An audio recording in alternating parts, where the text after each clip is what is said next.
10 นิ้วกราบนบนอบน้อมยังปฏิรัตนเกี่ยวเจ้าตั้ง3 ประการ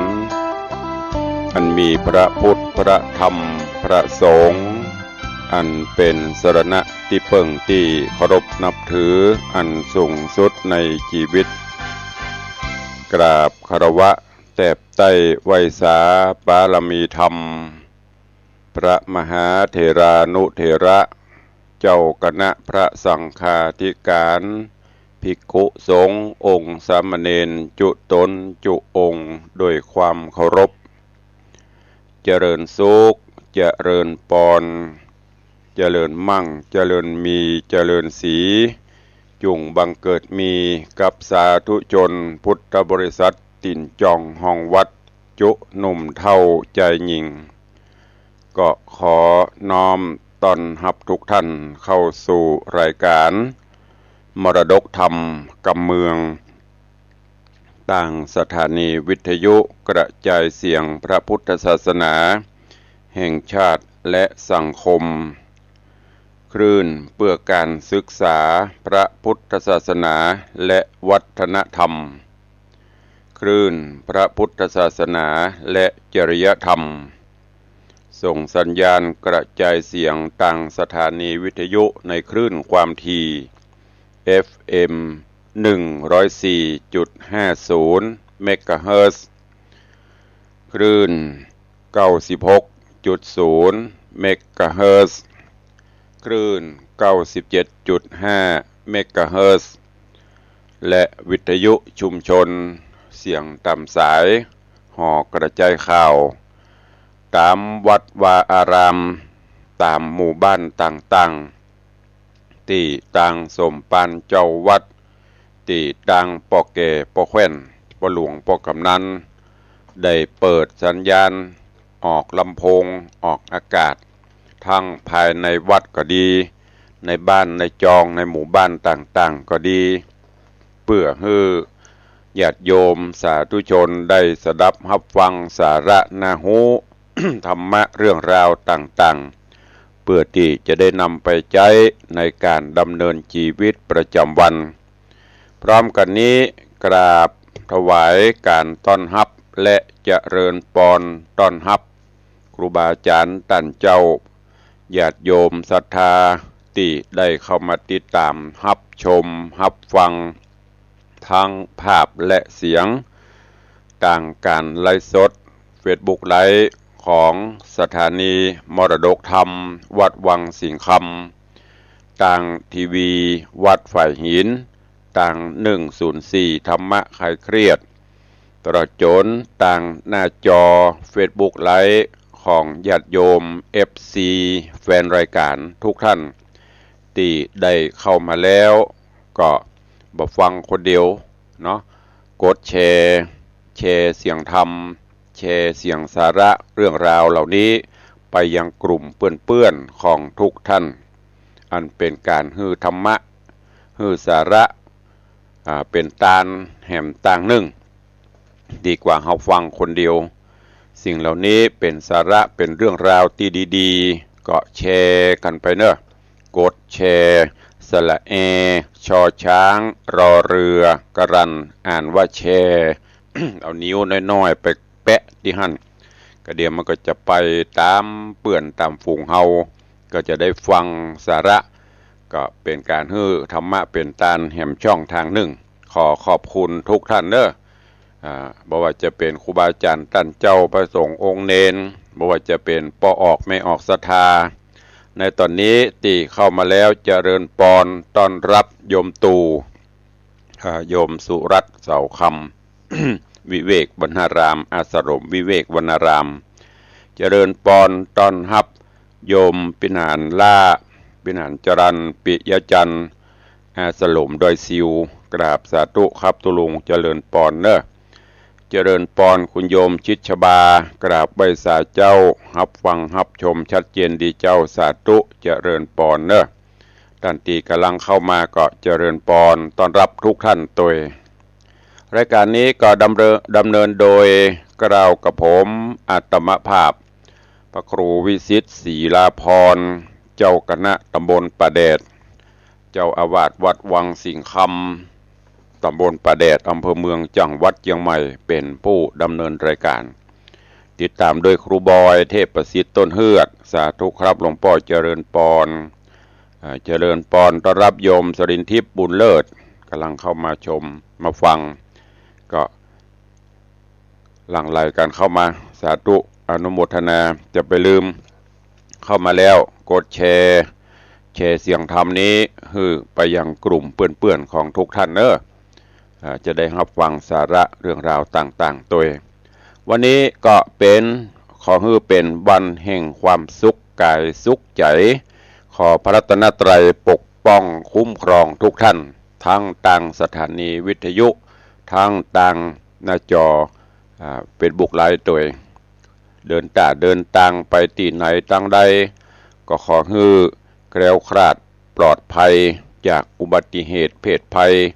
สปะอันตรายใดๆอย่าได้มากำกายลาวีทุกท่านแม่นจักกระทำกิจการธุรกิจใดๆก็ขอฮือมีความสำเร็จผลสมมโนในไฟอ้างเหมือนกันทุกท่านตีสัมพันธ์ก็จะไปลืมพระรัตนตรัยแก้วเจ้าตั้ง3ประการกุลป่อกุลแม่เตปาอาหักสิ่งศักดิ์สิทธิ์ที่เฮาเคารพนับถือจะออกบ้านออกจองก็คือไว้สานบเกล้าตั้งจิตอธิษฐานขอปอนจะไปปนห้องว่าไปลามาไหวไปไหนก็บอกก็กล่าวทั้งมีชีวิตก็ดีมีชีวิตก็ดีว่าไปเตอะบอกไปเตอะมันบ่ผิดอย่างเด้อที่มีชีวิตก็คือพ่อแม่ครูบาอุปชาจารย์ผู้ปกครองลูกหลานตันเต้าเยาวชนคนดีเฮาก็เหมือนกันจะไปหั่นจะไปนี่ขออนุญาตก่อนบอกกล่าวถ้าไปที่อื่นที่ไกลไปเข้าบ้านเข้าจองเปิ้นก็บอกกล่าวเปิ้นเฮาบอกเจ้าตี้ถ้าเป็นภาษาราชการเปิ้นก็ฮ้องว่ารายงานตัวไปลามาไหว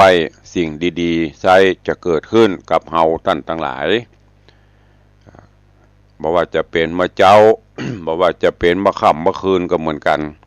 ตื่นเจ้ามาก็ไหว้พระนบธรรมหลังจากที่ทำสรีรกิจก็คือทำกิจวัตรส่วนตัวอาบน้ำอาบท่าล้างหน้าแปรงฟันเสร็จเรียบร้อยก็ไหว้พระนบธรรมทำจิตให้ผ่องใสทำจิตให้ผ่องแผ้วจากนั้นเมื่อค่ำยามคืนก็เหมือนกันก่อนที่จะเข้ารับเข้านอนคือไหว้พระนบธรรมกราบพระกราบธรรมไหว้กุลป่อกุลแม่เจิญสิ่งศักดิ์สิทธิ์ทั้งหลายมาปกมารักษา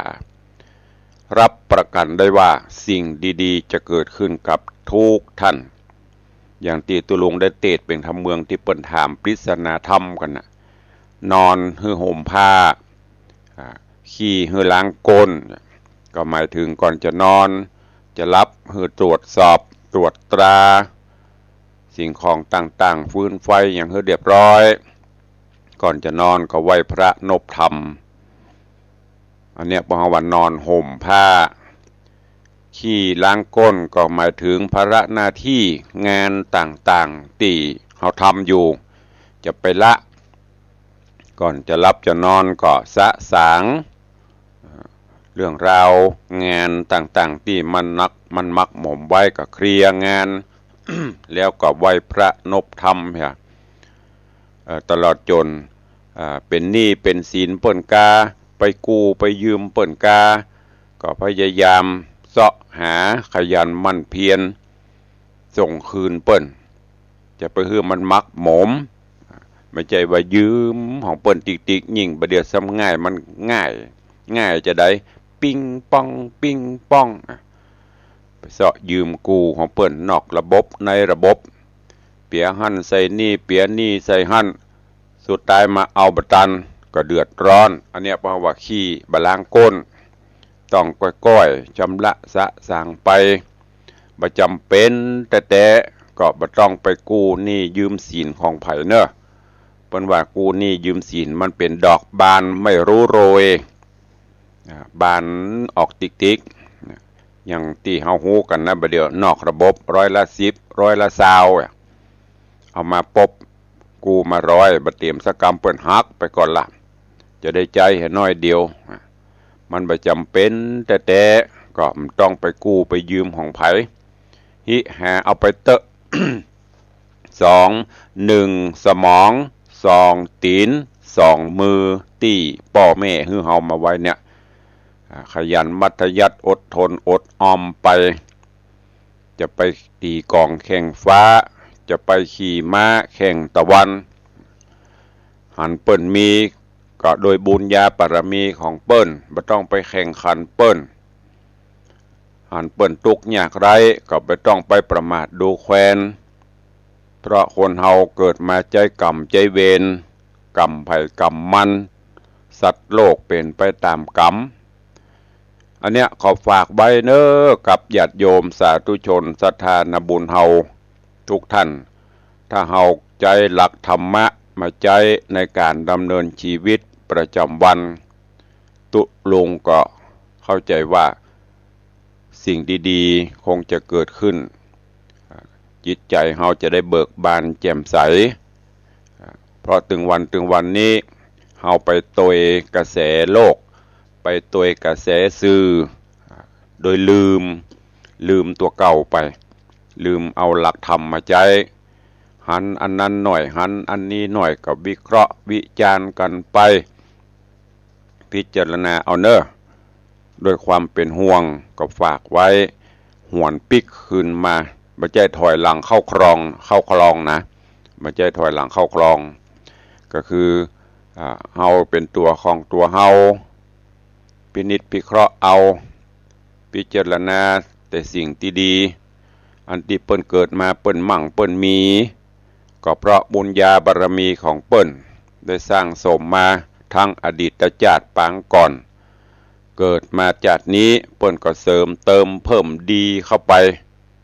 เขาจะหันว่าบางคนเกิดมาปบปะแต่สิ่งที่ดีมีเข้ามีของใจแต่สุดท้ายแล้วไซกลับเป็นยาจกวันิพกไปอันนี้ก็เพราะเกิดจากความประมาทในเข้าของสัมปติว่ามั่งมีละกินเกิ่งขว้างเกิ่งมันก็ตึงบ่เสี่ยงแต่สุดท้ายก็กลับกลายไปเป็นยาจกก็มีบางท่านบางคนเปิ้นมีแล้วเปิ้นก็หิก็หาไปเพิ่มเติมเสริมเข้าไปเปิ้นก็มั่งก็มีก็ร่ำก็โรยขึ้นติ๊กญาติโยมบางท่านบางคนนี่โอ้ประมาทในความเป็นอยู่ตัวเก่ามีสตางค์น้อยกินจ่ายฟุ้งเฟ้อฟุ่มเฟยอย่างที่เปิ้นว่าเมื่อคืนกินอย่างอาเซียเมื่อวัน7เหือปบตันเนี่ยอันเนี้ยก็ฝากไว้ไปกินไปแอวไปเล่นไปหยังก็พิจารณาเอาสถานะของเฮาเนอะเจริญปอนต้อนรับโยมปี้อัญชลีคำกิติเนอะสาธุเจ้าเจริญปอนคุณโยมจันสายแปลงหลวงกราบสาธุเจ้าเจริญปอนกำลังเข้ามาทาง Facebook ไลฟ์กันอยู่วันก่อนตุลุงได้นำเอาเรื่องราวของพิธีกรรมล้านนามามาจ๋าฮือกับอีพ่ออีแม่ญาติโยมศรัทธาเกี่ยวกับเรื่องของเครื่องสืบโหราจตาตีบรรพชนเฮาเปิ้นเอาธรรมะคติธรรมไปแฝงไปไว้ในเครื่องสืบชะตาต่างๆตุลุงก็ได้นำมาเล่ามาฟังเพื่อเป็นสาระเรื่องราวข้อคิดคือกับญาติโยมเพื่อไปตกไปแต่งดาไปจ่วยเปิ้นแปลงหั่นดาครัวนี่ก็จะได้รู้ความหมายลูกหลานเยาวชนเขาถามเขาก็จะได้จะได้อธิบายเพราะนั้นฟังไปเตอเนอะบางท่องก็ตรุงบัดเตะทำกะก็อย่างที่ได้บอกไปเตะทำพ่องเอาสาระเรื่องราวต่างๆมามาพ่องสลับไปจะเนี้ยถ้าเตะทำลำไปก็จะได้เฉพาะกลุ่มของ อีพ่ออีแม่ป้าอุ้ยแม่ป้าลูกหลานก็จะบ่ค่อยรู้ผู้ลุงก็พยายามไปอ่านไปศึกษาไปค้นคว้าเรื่องราวต่างๆที่มีประโยชน์จะนะเอามาเอามาเล่าให้ฟังเนอะก็ก้อยฟังกันไปเก็บแกะก้อนไกอันไหนที่มีประโยชน์จะนะก็เอาไปใจเอาไปไปจ่าไปเผยแพร่กันต่อไปอย่างวันก่อนที่ไปเรื่องเครื่องจักรน่ะก็หวังว่าหลายท่านหลายคนก็คงจะคลายสงสัยหายสงสัยบางท่านบางคนพอแม่หมอนเฮาก็บ่ได้ว่าไผเนอะบางท่านบางคนเปิ้นก็อาจจะบ่ฮู้เพื่อลูกหลานถามอันนี้มันหมายถึงอันหยังอันนี้เปิ้นเอาเนี่ยจะได้ก็จะได้อธิบายให้ญาติโยมได้อธิบายให้ลูกให้หลานได้ฟังกันวันนี้ก็จะเอาเรื่องราวซึ่งก็เคยเคยจ่าไปครั้งก่อนเหมือนนักเกี่ยวกับเรื่องผีสางมาให้ฟังก็เสริมเติมเพิ่มที่ฟังแล้วก็ฟังซ้ำอันไหนที่บ่เข้าใจชัดก็จะเข้าใจแจ่มแจ้งชัดเจนขึ้นจะได้รู้เรื่องราวญาติโยมท่านทั้งหลายเดือนเก้ากำลังผ่านไปเข้าสู่เดือน10เหนือเฮาประเพณีเดือนเก้าต่างล้านนาเฮาที่ได้ฮู้ได้หันกันมาได้ปฏิบัติกันมานั่นก็คือประเพณีการเลี้ยงผีซึ่งโดยเฉพาะแล้วผีของคนเมืองเฮานี้มีหลายอย่างซึ่งวันนี้จะได้เอาเรื่องราวของผีปู่ย่า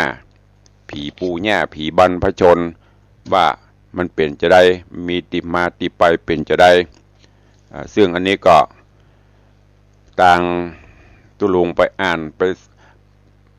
พอที่หนังสือข่วงพญาของมหาวิทยาลัยราชภัฏ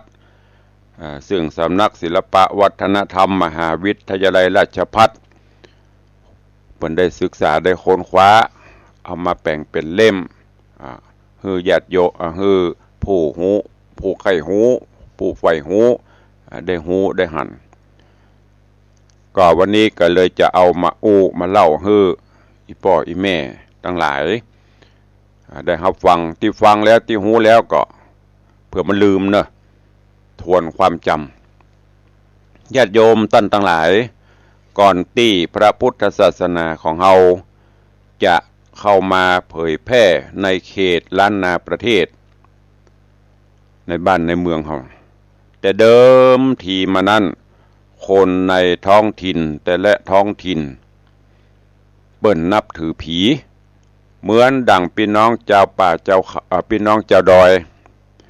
ที่โครงการพระธรรมจาริกของวัดสรีศรีโสดาที่พระเจ้าประสงค์เปิ้นไปเผยแพร่น้ำธรรมน่ะเปิ้นส่วนมากเปิ้นจะถือผีก็ไปปรับไปปรุงไปเปลี่ยนให้เปิ้นหันมานับถือพระพุทธศาสนาอันนี้เป็นต้นแต่เดิมนั้นน่ะล้านนาเฮาว่าคนเมืองว่าคนไหนจะมีนับถือผีเป็นที่เปิ้งผีนั้นญาติโยมทั้งหลายมีตึงผีชั้นสูงมีตึงผีชั้นต่ำนะผีก็แบ่งชั้นวรรณะกันด้วยนะมีตึงผีชั้นสูงมีตึงผีชั้นต่ำเมื่อถูกผีทำร้ายหรือผีมารบกวนเปิ้นก็จะอ้อนวอนขออำนาจผีชั้นสูงมาช่วยปัดช่วยเป่าฮื้อแม้กระทั่งเมื่อพระพุทธศาสนาเข้ามาแล้วเจ้าบ้านเจ้าเมืองเฮาก็บัลละบ่ขว้างในเรื่องของความเชื่อเรื่องผีก็ฮับเอาตึงคำสอนในทางพระพุทธศาสนาแล้วก็ยังมีการอ้อนวอนมีการเส้นสวงบวงสวงปูจาส่งผีควบคู่กันไปสำหรับชื่อผีชื่อของผีก็มีนักนะแต่ญาติโยมทั้งหลายผีที่รู้จักกันดีหรือว่าผีที่เข้ามาเกี่ยวข้องกับชีวิตของคนเฮาอยู่เป็นประจ แยกออกได้เป็นสองประเภทแยกออกเป็นสองประเภทก็คือ1ผีที่ปกป้องคุ้มครองรักษาถ้านับถือดีก็จะเป็นผีที่ฮื้อกุลประโยชน์2ผีที่ฮื้อโทษผีที่ฮื้อโทษก็คือผีที่ฮื้อกุลเป็นผีที่มีบุญมีกุลกับเฮาถ้าเฮานับถือนะเช่นผีปู่ผีย่าผีอาฮักผีเสื้อเมืองผีเสื้อวัดผีเสื้อบ้านผีเสื้อห้วยเสื้อไห่เสื้อนาเสื้อตุ่งเสื้อนาหมูเนี่ยอันนี้เป็นผีที่ฮื้อกุลมันจะฮื้อโทษสูมาแต่เป็นผีที่ฮื้อกุลคอยช่วยเหลือกำจุนปกปักรักษาอันนี้เป็นผีชั้นสูงแล้วก็ส่วนผีที่ฮื้อโทษเช่นผีสือผีพงผีกะผีอย่างเนี้ยเจียงเมี่ยงผีตายโหงที่เขาได้หูได้หันได้ยินที่ไปเลี้ยงผีขี้หมาก็มีนะไม่ใช่ว่ามันมีนะผีแล้วนี้เป็นผีที่คอยจะฮื้อโทษที่ไปตักไปตอบอาจจะต้องไปเลี้ยงไปผ่อไปกอยเหล่านี้ทีนี้จะอู้ถึงเรื่องผีปู่ย่าผีปู่ย่าผีบรรพชนผีปู่ย่าหรือผีหอผีเฮือนก็คือผีบรรพบุรุษผีบรรพชนที่ได้นับถือติดต่อสืบสานกันมาทางสายแม่โดยลูกที่เป็นแม่หญิงก็จะเป็นผู้ที่ฮับถ่ายทอดเมื่อแม่มีชีวิตอยู่ผีปู่ผีย่าก็จะอยู่เฮือนบ่ต้องเฮือนเก่าเฮือนแม่ลูกก็จะต้องไปไหว้ผีปู่ผีย่าที่เฮือนหลวงเฮือนของแม่ปุ่นที่ถือว่าเป็นเฮือนเก่าแล้วก็เมื่อแม่เสียชีวิตตายไปก็จะต้องถ่ายทอดสืบมาลูกไม่ยิงลูกสาวคนเก่าจะปี่นะก็จะฮับต่อเอาผีปู่ผีย่าเอาไปไว้ที่เฮือนของตัวเก่าสืบต่อกันไปเป็นลูกโซ่จะเนี้ยก็มีหลายครอบครัวที่ผีปู่ผีย่าไม่ได้อยู่ในเฮือนไปอยู่ในเฮือนอันนี้เพราะว่าผีสุดคำว่าผีสุดเป็นจะได้เพราะเหตุว่าครอบครัวนั้นมีลูกเป็นพ่อจายมดก็บ่มีแม่หญิงที่จะมาสืบทอดผีปู่ผีย่าไปญาติโยมท่านทั้งหลายทีนี้มาอู้ถึงที่อยู่ของผีปู่ผีย่าหรอเป็นอยู่ที่ไหนผีปู่ผีย่าเขาจะหันว่าบนเฮือนบนบ้านที่ในห้องนอนของแม่ของป่อเนี่ยเป็นที่อยู่ของผีปู่ผีย่าเพื่อจะมีหิ้งผีปู่ย่าเอาไว้เมื่อก่อนนี้จะมีตู้บ้านกูจองโดยมีก่อนนี้มันมีหิ้งขายมันมีแต้นขายมันเดียวเพิ่นก็จะเอาไม้แตะมาสานแตะน้อยๆเอาเป็นหิ้งมัดแขวนติดไว้ที่เสาตั้งใดตั้งหนึ่งของห้องบางบ้านเดี๋ยวนี้ง่ายเด้อไปซื้อหิ้งมาไปซื้อหิ้งพระเอามาติดไว้ที่เสามงคลก็จะสูงจากพื้นขึ้นไปก็ประมาณ1.50 เมตรบางบ้านเดี๋ยวนี้มันมีขายละบางบ้านเพื่อก็ตั้งโต๊ะขนาดน้อยไว้ที่มุมใดมุมหนึ่งของเฮือนนอนบางบ้านมาได้ติดหรือมาได้ตั้งอย่างใดก็แต่ก็เป็นที่หูจักในครอบครัวว่า ผีปู่ย่าอยู่ที่ไหนเวลาที่มีการจะมาขอสุมาจะมาขอเลี้ยงผีปู่ย่าเปิ้นก็จะทำพิธีที่บ้านเกาผีน่ะผีปู่ย่านี้ญาติโยมทั้งหลายเป็นผีที่คอยปกปักรักษาคุ้มครองลูกหลานปกปักรักษาในบ้านในเฮือนบ่ให้มีเพศภัยอันตรายเปิ้นห้องแหมอย่างหนึ่งว่าผีเฮือนผีหอผีเฮือนผีปู่ย่าที่เฮาเคารพนับถือล้านนาเฮานี่เดือนเก่าที่ผ่านมาเลี้ยงกันกูบ้านกูจองน่ะ การที่มีผีปูผีหญ้าก็เพื่อที่จะช่วยให้ควบคุมดูแลควบคุมความประพฤติของลูกหลานของบุคคลในบ้านในเฮือนในครอบครัวนั้นๆยิ่งโดยเฉพาะ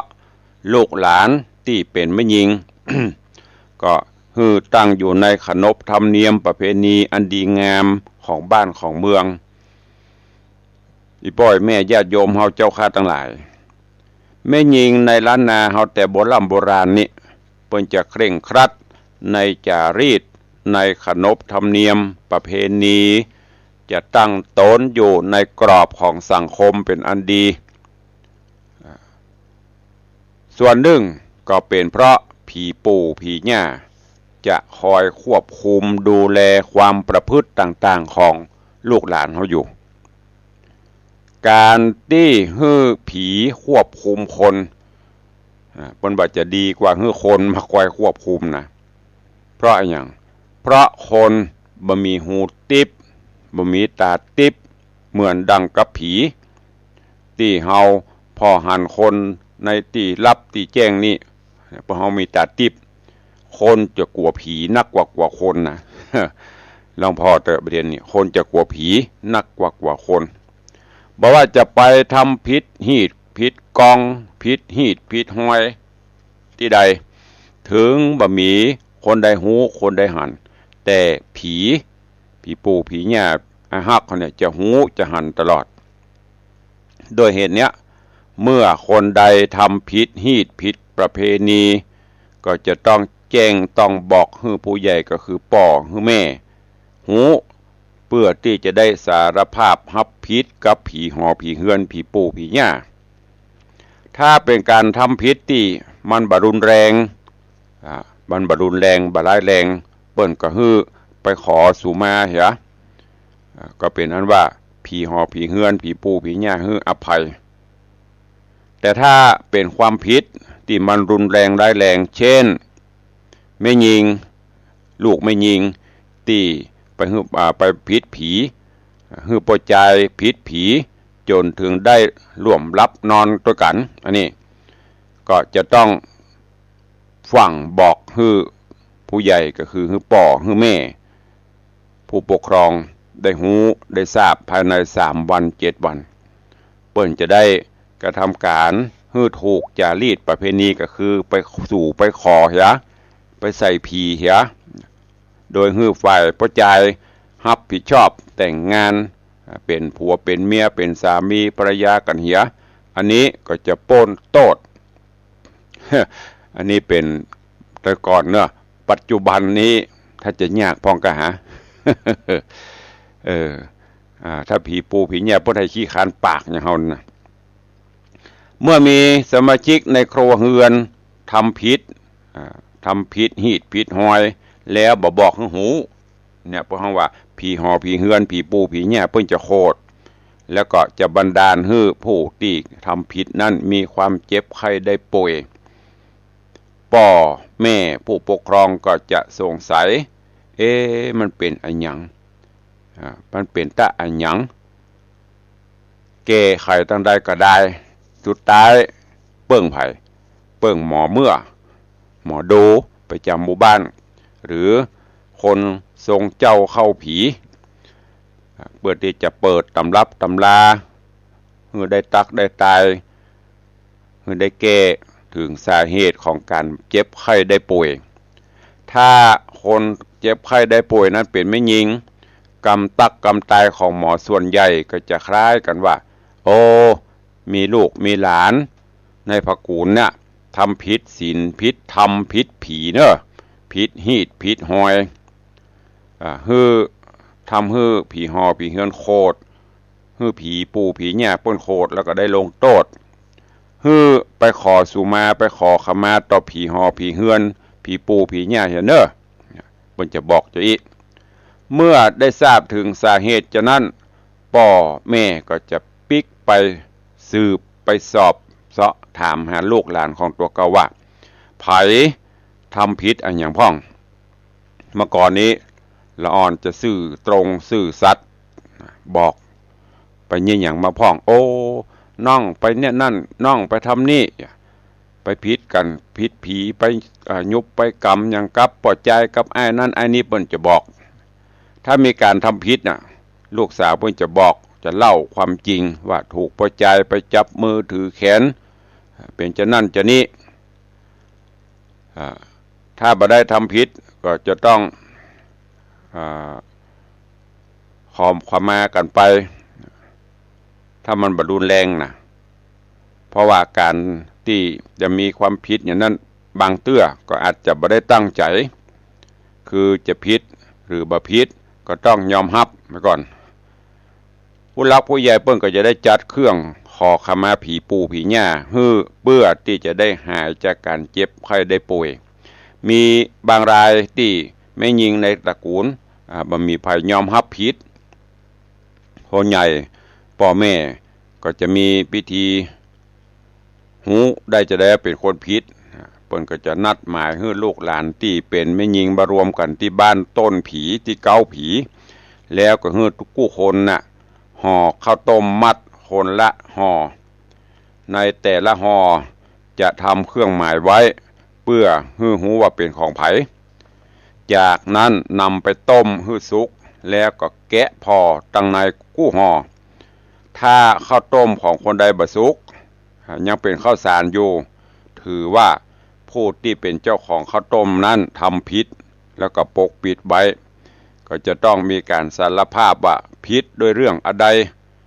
ต่างปอดต่างแม่ต่างผู้ปกครองก็จะได้แก้ไขพร้อมดึงฮื้อมีการขอขมาผีปู่ผีย่า โดคนตะกอนนี่เปิ้นศักดิ์สิทธิ์นะมีใครฮับเลยแฮงมันเป็นเปิ้นห้องไว้ก็เป็นเรื่องที่คนที่มันผิดนะมันตึงงิดนั่นน่ะมีไปฮับกะมีไปฮับไปห่อข้าวต้มมาห่อข้าวต้มคนละห่อแล้วก็เอาอย่างหมายไว้หูว่าเป็นของไผเอามาต้มถ้าของไผต้มไปสุกคนน่ะโดนกล้าได้ยินว่าย่ำตันได้ห่อแต่คนที่มันผิดมันตึงบ่ม่วนล่ะ อย่างที่พี่ตายตุลุงทองพูดว่าอันตะกี้ไผที่โต๊ดน่ะฟังลูกเตเนอร์มันดึกสะดุ้ง ถ้าใหม่ๆไผโต๊ดน่ะมับสะโขนพอเลิกประชุมเสร็จไผที่โต๊ดฟังลูกเตเนอร์มาไปเตื้อได้มีรางวัล น่ะมันสะดุ้งอันนี้ก็เหมือนเดียวกันเป็นภูมิปัญญาที่จะจับผิดลูกหลานที่จะลูกหลานได้รับผิดคนถ้ามันทำผิดนี่แม้แต่ยังตำรวจนะพี่เฮาพอข่าวเปิ้นก็ขับกันไปโละเปิ้นตั้งด่านตรวจไปกันโละแต่ไอ้ที่มันทำผิดมันดึงล็อกแลกมันดึงงกเงกอันเนี้ยเพราะว่ามีพิรุธโดยสัญชาตญาณตำรวจพุทธหูต้องมีอย่างสักอย่างมันลุกดีลุกลนเนี่ยคนที่เปิ้นมีพร้อมใบขับขี่มีพร้อมรถต่อทะเบียนพร้อมอย่างเอกสารทุกอย่างพร้อม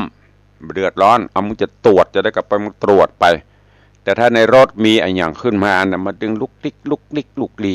ล่ำล่าแหกด่านเหมือนเดียวกันเนี้ยโดยเฉพาะคนเฮานะผิดมันถึงไม่ยอมรับผิด มันถึงไม่ยอมเอาจนกระทั่งเค้นหาได้ความจริงทีนี้ญาติโยมทั้งหลายมาอู้ถึงเรื่องการขอสู่มาขอขมาผีปู่ผีย่าผีหอผีเฮือนเนี่ยเมื่อลูกหลานหรือคนใดในครอบในครัวที่ทำผิดผีหรือลบหลู่เนี่ยเปิ้นก็จะฮื้อขอสู่มาก็ฮื้อจัดขันหรือพานดอกไม้ธูปเทียนบางแห่งเปิ้นก็จะมีหมากเมี่ยงบุรีใส่ไปตัวโดยที่ผู้ปกครองพ่อแม่เนี่ยจะเป็นผู้จัดทำฮื้อแล้วก็นำเครื่องขอขมาเหล่านั้นไปตั้งไว้ที่ในเฮือนมุมใดมุมหนึ่งที่เป็นที่อยู่ของหิ้งผีปู่ย่าจากนั้นก็ฮื้อจุดธูปจุดเทียนพร้อมกล่าวกำขอขมาดิยกตัวอย่างอย่างการที่ลูกได้กระทำผิดผีผิดหีดผิดหวยแล้วก็บ่ได้บอกได้กล่าวให้ไผฮู้นั้นเป็นความผิดเพราะว่าลูกบ่ฮู้ขนบธรรมเนียมน่ะขอสู่มาเด้อได้ล่วงได้เกินปู่ย่าพี่ปู่พี่ย่าพี่หอพี่เฮือน ขอได้ฮืออภัยกับลูกกับหลานเตอะเพิ่นก็จะห้ำให้ไป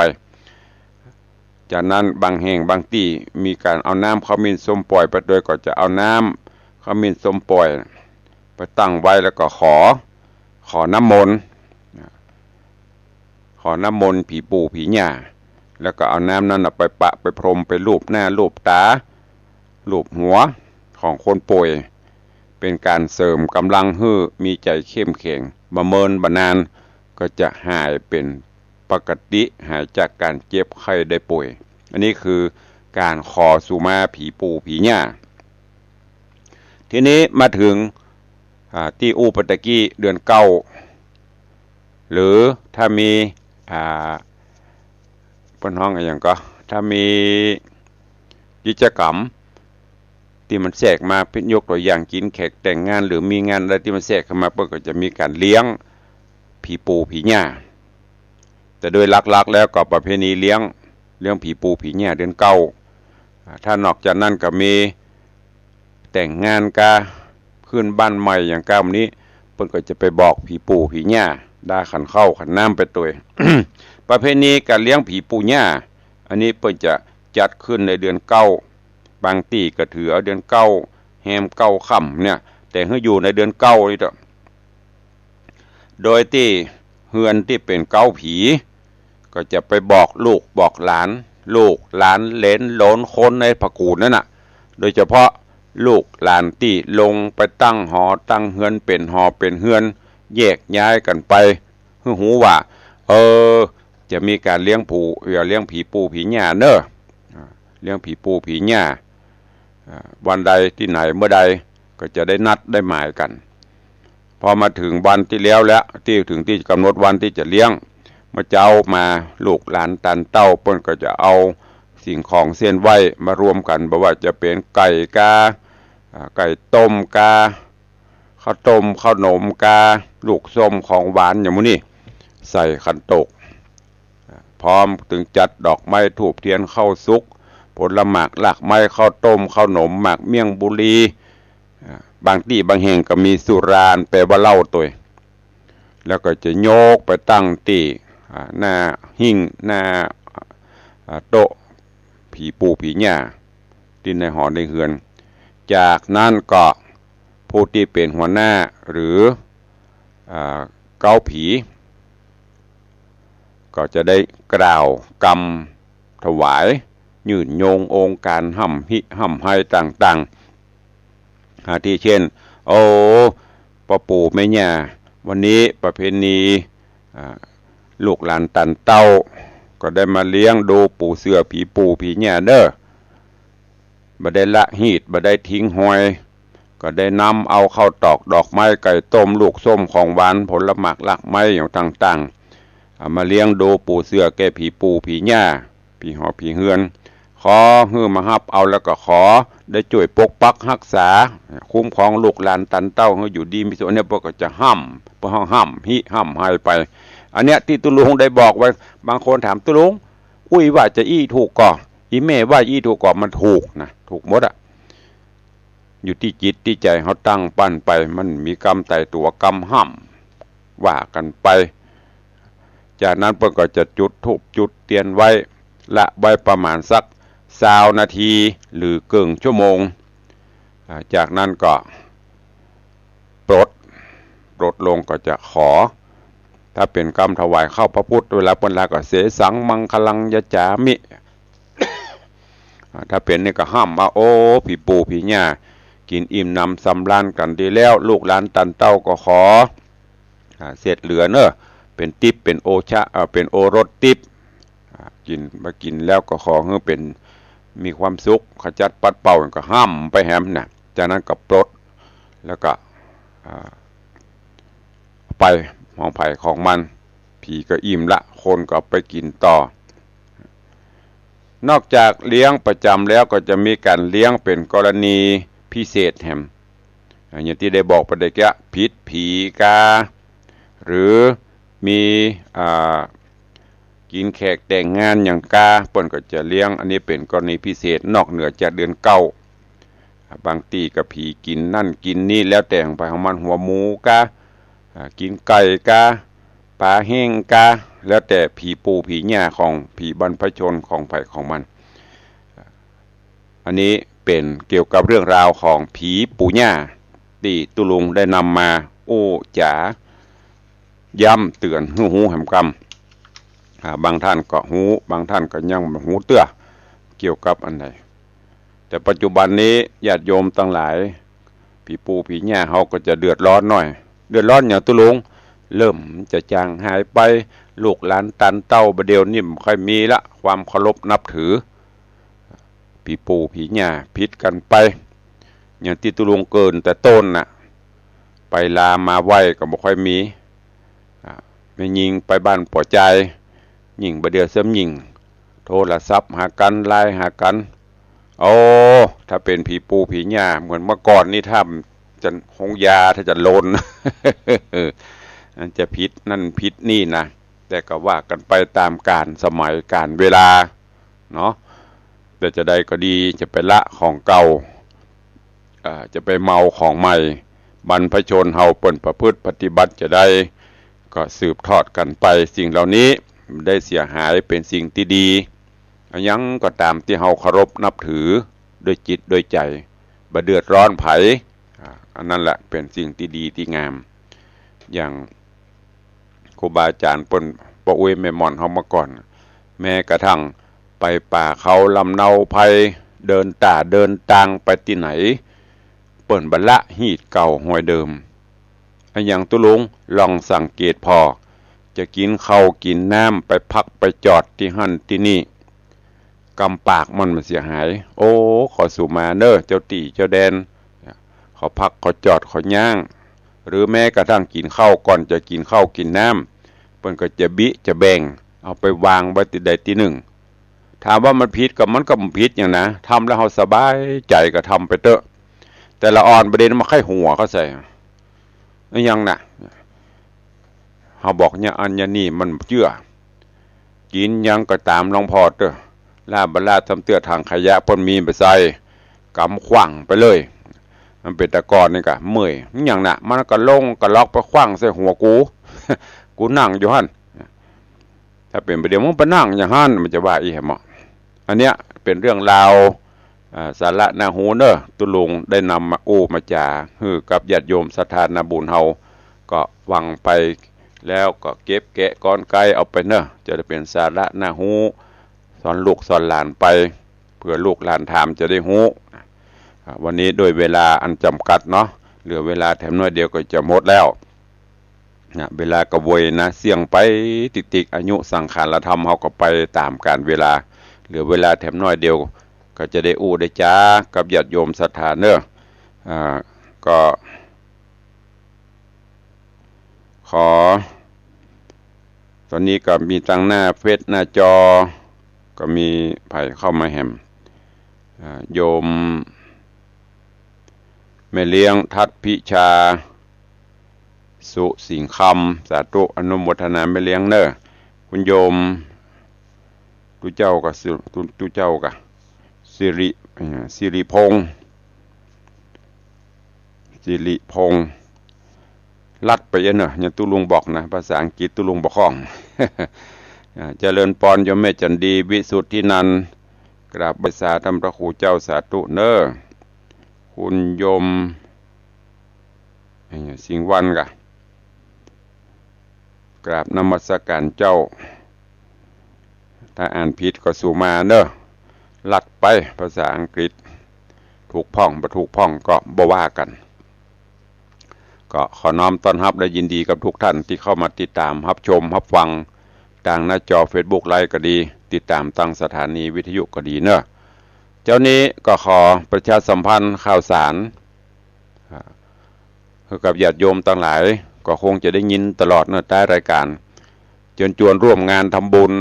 ประเพณีส่งน้ำพระธาตุประจำปีพุทธศักราช 2566 ที่วัดวังสิงคำตำบลประแดดอำเภอเมืองจังหวัดเชียงใหม่เชิญชวนทุกท่านได้ร่วมงานส่งน้ำพระธาตุใส่ขันดอก108ถวายตาลต้นเงินตลอด3 วัน 3 คืนเริ่ม วันอาทิตย์ที่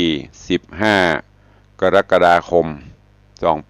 2566สิ้นสุดวันที่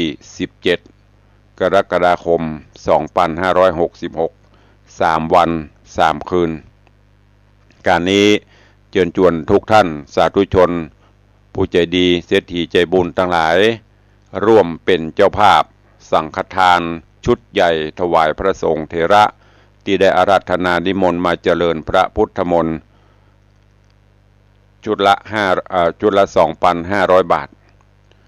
สังฆทานชุดกลางชุดละ500 บาทชุดดอกไม้ธูปเทียนประทีปโคมไฟตุงใจสักการะบูชาพระธาตุบูชาชุดละ299 บาทหรือจะร่วมตามจิตเจตนาศรัทธาบ่เท่าแต่นั้นท่านผู้ใดมีกุศลและเจตนาจะมาตั้งโฮงทานน้ำเข้าป่าอาหารก็เจริญปอนเนอะตลอด3 วัน 3 คืนการนี้ตุลุงขอเจริญปอนเรียนเชิญประชาสัมพันธ์เรียนเชิญทุกท่านได้ร่วม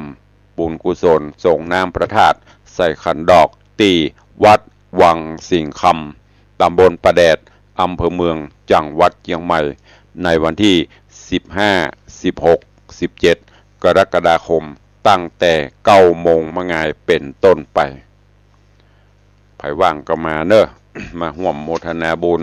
มาใส่ขันดอกมาเจ้าก็ได้เมื่อวันก็ดีเมื่อคืนก็ตามเวลาที่ว่างเว้นขออนุโมทนาขอบคุณญาติโยมศรัทธาเนอะได้ร่วมกันเป็นเจ้าภาพ สังฆทานไม่ว่าจะเป็นชุดน้อยชุดใหญ่ชุดใหญ่ชุดหลวงก็ตุลุงก็ได้ประชาสัมพันธ์ไปวันนี้ก็ขอย้ำแห่งกรรมอนุโมทนาบุญขอบคุณกับโยมปเลี้ยงธนวัฒน์แม่เลี้ยงทัดพิชาสุสิงคำรัตนมหาอุบาสกอุบาสิกาบ้านวังสิงคำเฮานี้ร่วมเป็นเจ้าภาพดอกบัวจำนวน999 ดอกสังฆทานบูชาพระธาตุชุดสังฆทานถวายพระธาตุจำนวน12 ชุดสังฆทานชุดใหญ่ถวายพระมหาเถระจำนวน12 ชุดแม่อุดคิดชัยชุดถวายพระธาตุ1 ชุดโยมเปียนชลีคำกิติ1 ชุดแม่เพ็ญศรีอินทศักดิ์หลวงขอดเปล่า1 ชุดป่อพัดแม่จันเปงอุ่นผูกบ้านกล้วยลำปางสังฆทานชุดกลาง1 ชุดแล้วก็ชุดถวายพระธาตุ1 ชุดแม่อุ้ยมอนจันคำแสงบุญ1 ชุดแม่สุภัทรเอี่ยมเจริญ1 ชุดแม่เกศรชัยวุฒิแม่สุธรรมอินทรีย์1 ชุดแม่เดินมูลปิยจันทร์1 ชุดพ่อเท่าพงบุญชัย1 ชุดแม่เท่าบัวเงินบุญชัย1 ชุดโยมพรตรีบุญชัย1 ชุดโยมแสงสาบุญชัย1 ชุดเด็กชายแสงเมืองบุญชัย1 ชุดเด็กหญิงอัญชลีบุญชัย1 ชุด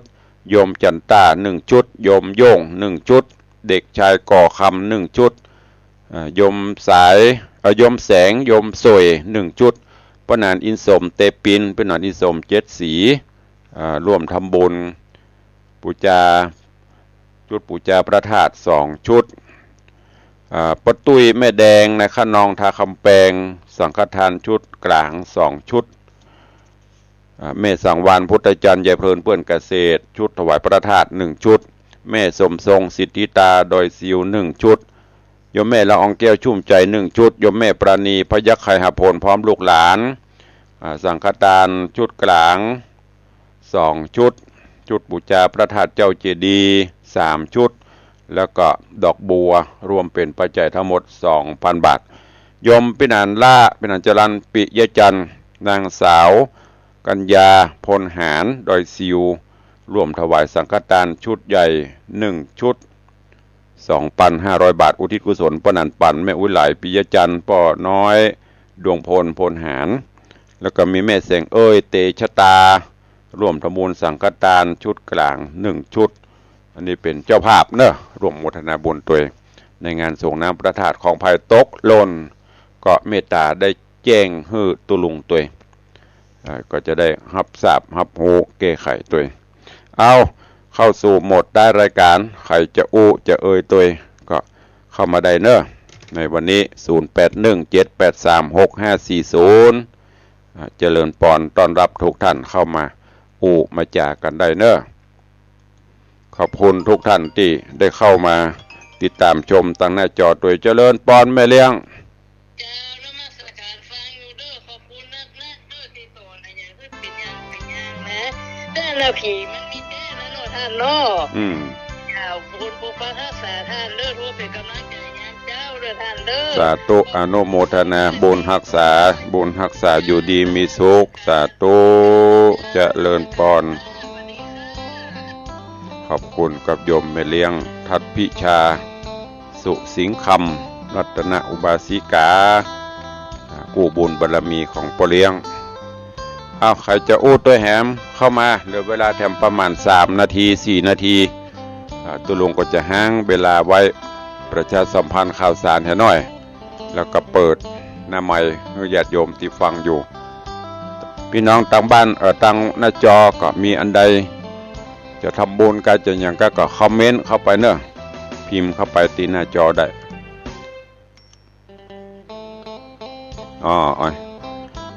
มีแค่คนมีกันไม่เลี้ยงมีไหมใครจะอู้จะเอ่ยตัวเองมีหลายคนเขาบัดโทตุลุงขอกวนได้หอมตุลุงจะไปกึดจะนั่นเนอะอย่างตุลุงบอกบุญญาบารมีถ้ามันจะได้ร่วมกันจะได้มันก็ตึงได้ห่วมถ้ามันไม่ได้ห่วมกันเอาซาเบ้าใส่หูมันก็ตึงห่วมตุลุงจะโอจะเอี้ยแล้วก็ลุงก็เชื่ออย่างเนี้ยแล้วแต่บุญบารมีที่เขาได้สร้างห่วมกันถ้าได้สร้างห่วมกันจะได้มันจะได้ทำด้วยกันหอมก็ได้บ่หอมก็ได้มันเป็นอย่างตามเจตนาตุลุงนำมาโอมาจ่าเป็นสะพานบุญไม่ได้มีการบังคับเนอะมีไหมเอ่ยใครจะอู้ตัวตุลุงถ้ามีก็เข้ามาเดี๋ยวเวลาแถมประมาณ3 นาทีเนาะ3-4 นาทีมีภารกรรมมีก็ได้ล่ำได้ลาเนาะถ้ามีก็จะเลิกลาจะย้ายเดี๋ยวเวลาก็เพื่อข่าวก็จะมีเจริญปอนสายที่2